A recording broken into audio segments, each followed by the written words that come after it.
My daughter uninvited me from the $5,200 New York trip I paid for, leaving a 15-second voicemail saying her husband didn't want to see me. She still planned to go. She didn't know I quietly canceled everything. She found out at the airport at the counter. The notification came through at 6:47 p.m. on April 10th. 17 missed calls. My daughter Emily's name flashing across my phone screen like a panic attack. I knew exactly why she was calling. I stirred my soup, watched it bubble, and let the phone ring. On call number 18, I picked up. "Where are you?" Her voice exploded through the speaker so loud I had to hold the phone away from my ear. "No hello, no dad, just pure, unfiltered rage dressed as panic." "Home," I said, calm as a lake at dawn. "In Spokane, where I've been all day." "The reservation." "There's no reservation. The hotel says they have nothing under Anderson. The airline says our tickets were cancelled. We're standing here at JFK with our luggage like complete idiots in Fido." "I know." 2 words, simple as breathing. The silence that followed could have frozen hell. I heard her breathing change, that sharp intake when reality hits you in the chest like a sledgehammer. "You knew? I cancelled everything 3 weeks ago.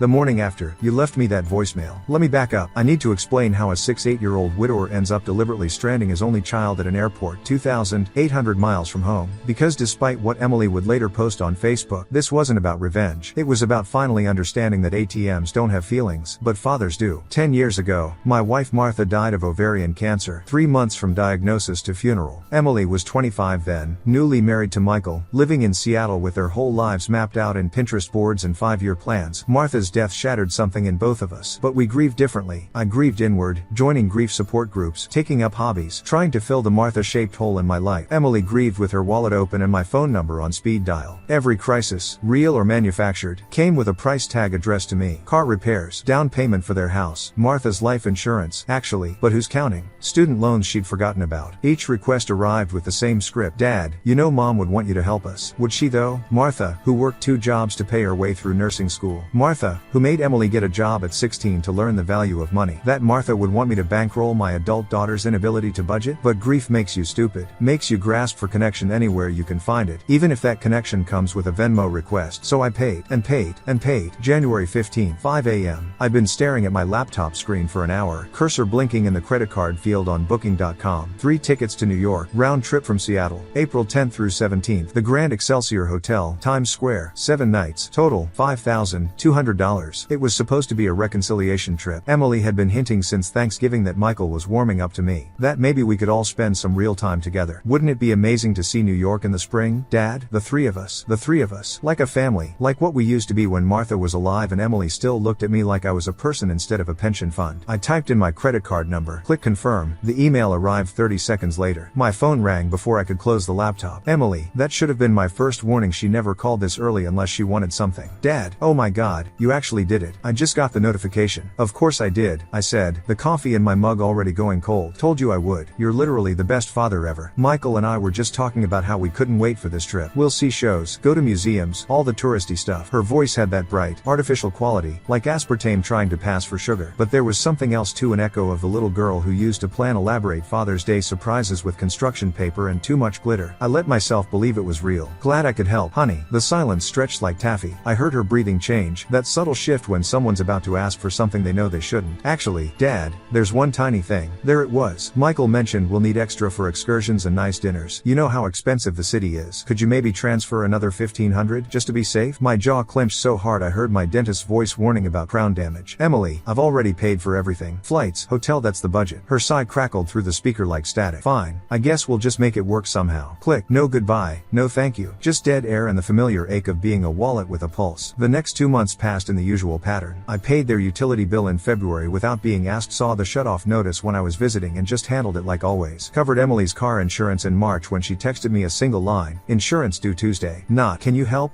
or "I'm short this month." Just a statement of fact, like informing me the sky was blue. I paid it. Always did. March 20th, 8:47 p.m., 64 days after booking the trip. 21 days before we were supposed to board a plane together. I was settling into my recliner with a book about woodworking, a new hobby I'd picked up to fill my evenings, when my phone buzzed. A voice message from Emily. Just 15 seconds long. I should have known. Should have seen it coming like you see a car accident in slow motion. But I pressed play. "Dad." Her voice filled my living room. Flat as day-old soda. No greeting, no warmth. Just my title, Like addressing an employee. You're not flying with us to New York. My husband doesn't want to see you. I know you paid for everything, but it's better this way. We'll still go, obviously, just without you. Sorry. 15 seconds. That's all it took to rewrite 10 years of relationship. I played it again, then once more, just to make sure I wasn't having a stroke. My husband doesn't want to see you. Not, we decided. Not, we think it's best. My husband. Like she was just his messenger. Like she hadn't been the one to dial my number, record those words, hit send. We'll still go. Obviously.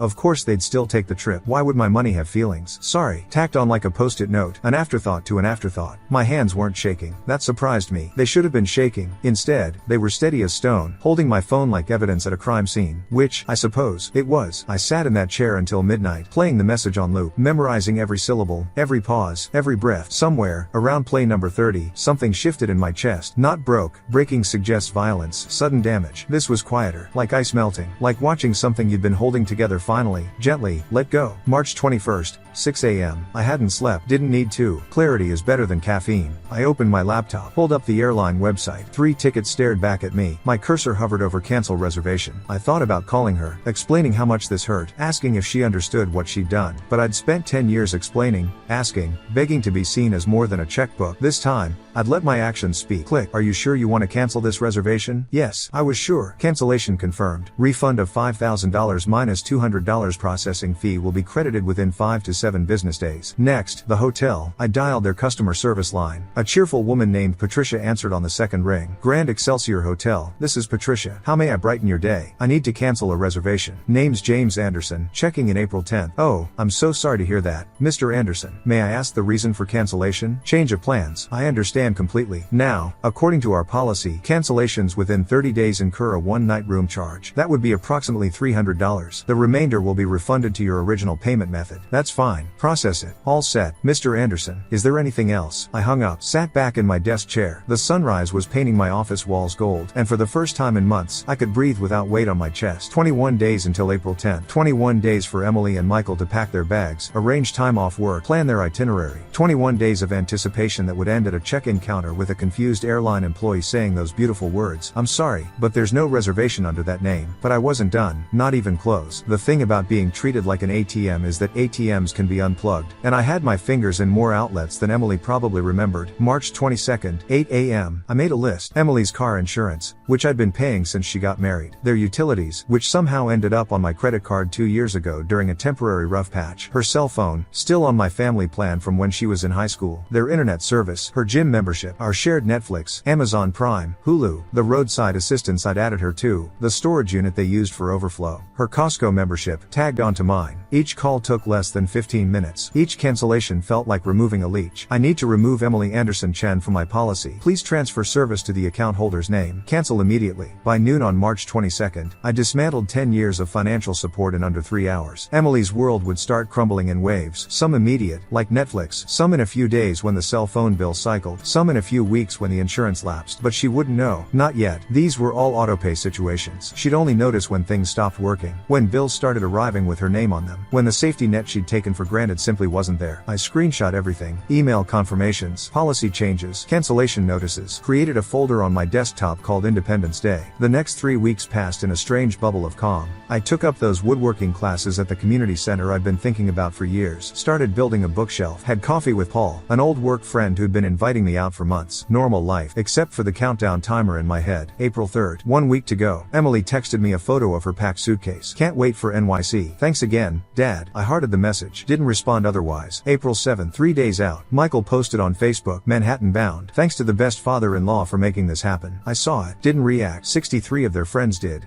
though. Lots of have fun, and so jealous, and take lots of pictures. April 9th, the night before, Emily called. Hey, Dad, just wanted to say thanks again for everything. We're so excited. Our Uber to the airport is booked for noon tomorrow. I'll send you pictures from Times Square. Have a safe flight, I said. Nothing more. If she noticed the flat tone, the lack of enthusiasm, she didn't mention it. Why would she? I was just the funding source. Funding sources don't have feelings. April 10th, the day. I went about my normal routine. Coffee at 7, walk to the park at 9, lunch at noon, right around the time Emily and Michael would be arriving at SeaTac Airport. I made myself a sandwich, sat by the window, watched the clouds roll by. At 2 p.m., they'd be going through security. At 3:30, approaching their gate. At 4, wondering why they couldn't find their flight on the departure board. The first call came at 6:47 p.m. East Coast time. They would have been standing at the JFK Airport hotel shuttle area by then, jet-lagged and confused, having spent the last hour arguing with airline representatives, showing their confirmation emails, demanding to speak to managers. 17 calls back to back. I let them all go to voicemail. On number 18, I picked up, which brings us back to where we started. Emily screaming about being stranded. Me, calm as January snow, explaining that yes, I knew, yes, I'd canceled everything, yes, it was intentional, but we were still going to go. We needed this. This was our vacation that you promised. No, I said, the word harder than I intended, that I paid for. Every dollar, every reservation, mine, and you kicked me off like I was an inconvenience. So I took my money and went home. Michael's voice came through the background, muffled but audible. Give me the phone. I heard it change hands. Then Michael, loud and aggressive, listen, old man, I don't know what game you're playing, but you're going to fix this right now. Transfer us money for a hotel. We'll figure out flights tomorrow, but we need, no, what did you just, no, I repeated, you made it clear I wasn't wanted. I'm respecting that, fully. You can't just strand us here. Emily again, apparently having wrestled the phone back. We have no way to dad. Please, we don't have money for a hotel. Our credit cards are maxed. We thought everything was covered. Should have checked your confirmations, I said. Should have called before you drove to the airport. Should have treated me with basic respect instead of like an ATM with an inconvenient personality attached. This is insane. Michael's voice, right up against the phone. We're your family. You don't abandon family. Funny, I said. My soup had started burning on the stove. I could smell it. Didn't care. That's the same argument I've been using to justify supporting you both for years. Family. Except family goes both ways. You forgot that part. Emily started crying. Real tears or performed ones? Hard to tell over the phone. Dad, please, we have nowhere to go. The next flight home isn't until tomorrow afternoon. We can't afford it. Then figure it out. You're adults. Michael has a job. Emily, you're capable. I'm sure you'll manage just fine without my money for once. You're really going to do this? Leave us here? Her voice broke on the last word. Almost made me waver. Almost. But then I remembered her voice message. You're not flying with us. My husband doesn't want to see you. Sorry. Delivered like discussing the weather. I'm not leaving you anywhere, I said quietly. I'm just not saving you from consequences you created. There's a difference. I hung up. The phone immediately started ringing again. I let it. Watched the screen light up over and over. By the time it stopped, my missed calls showed 69 attempts. 69 times they'd tried to reach the man they discarded 3 weeks ago. Around midnight, a text came through. Flying back tomorrow. Charging it to Michael's company card. Don't ever contact us again. From Emily's number. Short, bitter, exactly what I expected. They'd found a way home somehow. Credit card advance, borrowed money. Maybe Michael's company would cover it if he lied about the trip purpose. Didn't matter. The important part was simpler. They'd learned what happened when you treated people like resources instead of humans. I deleted the text, went to bed, slept better than I had in years. The next morning, I checked my bank account. The refunds had processed $4,500 back where it belonged. Then I opened my laptop and pulled up Emily's Facebook page. I knew what was coming. Sure enough, there it was. A novel-length post about her abusive father who had trapped them at an airport and abandoned his only daughter out of spite. The comments were already piling up. Sympathy, outrage, people calling me a monster. I screenshot the post. Then I opened my own Facebook for the first time in months and typed, since my daughter has chosen to make this public, I'll respond publicly. Below are 2 audio files. The first is the voice message she sent after I paid $5,200 for a family vacation to New York. The second is our phone conversation when she discovered I'd canceled the trip after being told I wasn't wanted. Listen for yourselves. I uploaded both files. Her 15-second dismissal, her rage at the airport, the whole thing, unedited. Then I added, I've spent 10 years financially supporting my adult daughter and her husband. Car insurance, utilities, phone bills, down payments likely over $50,000 total. The condition for this support was apparently that I remain invisible and grateful for whatever crumbs of attention they offered. That arrangement has ended. I wish them well in their independence. Posted. The comments started immediately. People who'd rushed to comfort Emily were deleting their responses. New comments appeared. Oh my god, that voicemail. She really thought she could uninvite you but keep the trip? Play stupid games, win stupid prizes. My phone rang. Paul. Jesus. Jim. I just saw your post. Are you okay? Better than I've been in years, I said, and meant it. The story went viral. I don't know how these things happen, but within 3 days, my post had been shared thousands of times. Screen recordings ended up on TikTok, Twitter, Reddit. Strangers were debating my parenting in comment sections I'd never see. Emily's original post disappeared. Her entire Facebook went dark. But 4 days after the airport incident, my doorbell rang at 9 a.m. I looked through the peephole and nearly dropped my coffee. Emily, standing on my porch in jeans and one of Martha's old sweaters she must have kept. Her Honda Civic, the one I'd paid for, parked in my driveway. She'd driven 5 hours from Seattle. Alone. I opened the door. Emily. Dad. Her voice was hoarse, like she'd been crying the entire drive. Can I come in, please? Every instinct screamed no, but she'd driven 5 hours. That meant something. I stepped aside. We sat at my kitchen table, the same one where I'd eaten breakfast the morning I'd canceled everything. I made coffee. Neither of us spoke spoke while it brewed. Finally, she broke the silence. I listened to the recordings. Her voice was barely a whisper. Not just once, maybe 100 times. I sound like a monster. I said nothing, sipped my coffee, waited. Michael and I have been fighting non-stop since we got back. About money, about you, about how we've been living. She laughed, bitter and small. He thinks I should have come here sooner. To apologize. I wasn't ready. I kept telling myself you were being vindictive. That parents are supposed to help their kids. That we deserve that trip because.